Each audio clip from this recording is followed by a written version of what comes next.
Bonjour et bienvenue dans ce podcast sur le thème de l'équation mathématique du bonheur, la comprendre pour agir.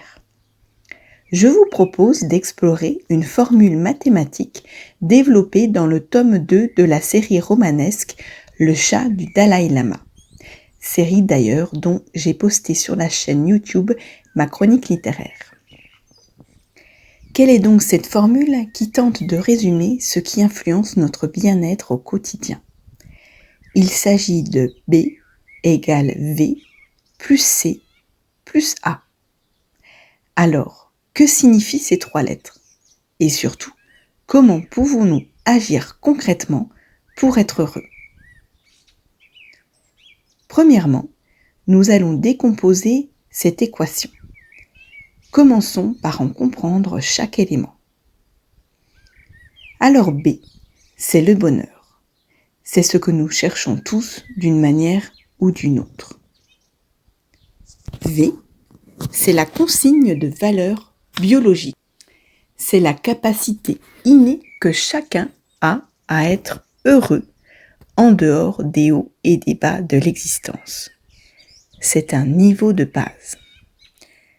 Certaines personnes sont de nature optimiste, alors que d'autres sont naturellement pessimistes.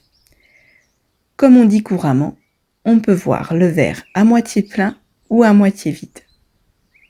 La bonne nouvelle, c'est que ce niveau de base n'est pas figé et on peut évoluer positivement par la pratique de la méditation ou par l'apprentissage de la résilience. Ensuite, il y a C, les conditions de vie. Cela inclut des éléments sur lesquels nous n'avons pas de contrôle. Notre âge, notre lieu de naissance, notre sexe, notre orientation sexuelle par exemple. Ces facteurs influencent notre vie, mais sont intrinsèquement impossibles à changer. Et puis enfin, nous avons A. Ce sont les activités conscientes et bénévoles. Et c'est là le point clé.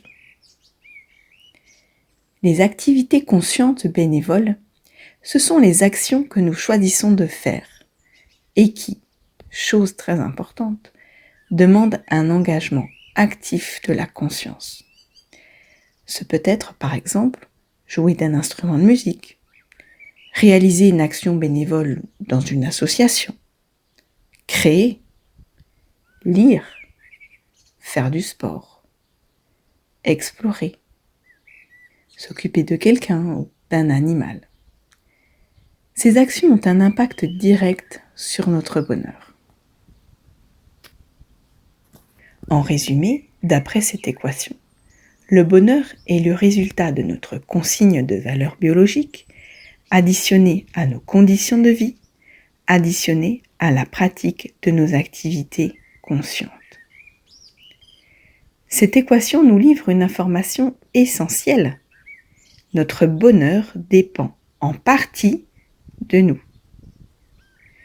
En dehors des bas de l'existence, indépendants de notre volonté, nous ne choisissons pas nos conditions de départ, mais nous pouvons améliorer notre façon de voir la vie et surtout, nous avons une réelle influence sur nos activités conscientes.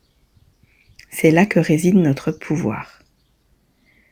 Plutôt que de lutter contre ce que nous ne pouvons pas changer, cette équation nous invite à orienter notre énergie vers ce que nous pouvons transformer. Cela me fait penser à la célèbre citation de Marc Aurèle « Que la force me soit donnée de supporter ce qui ne peut être changé, le courage de changer ce qui peut l'être, et aussi la sagesse de distinguer l'un et l'autre. » J'irai plus loin en ajoutant que cette équation nous invite à diriger notre énergie vers ce que nous voulons réellement faire de notre vie. Et c'est de là que découle le bonheur. Ce modèle est intéressant parce qu'il est à la fois réaliste, positif et encourageant, n'est-ce pas ? Réaliste parce qu'il reconnaît que tout n'est pas entre nos mains. Encourageant parce qu'il nous montre que nous avons nous-mêmes un pouvoir sur notre bonheur. Alors, comment agir concrètement pour son bonheur ? Tout d'abord, cette équation présente un biais, à mon sens. Bien parce que, comme l'explique le psychiatre Christophe André, en rapport à son travail avec ses patients, on peut apprendre à être heureux quand tout va bien. Mais quand tout ou quand quelque chose d'important va mal, la question prioritaire est plutôt celle de la survie que celle du bonheur. On pourrait donc peut-être ajouter une variable à cette équation mathématique pour qu'elle s'adapte à toutes les situations de l'existence. Cependant, on peut agir toujours sur deux variables.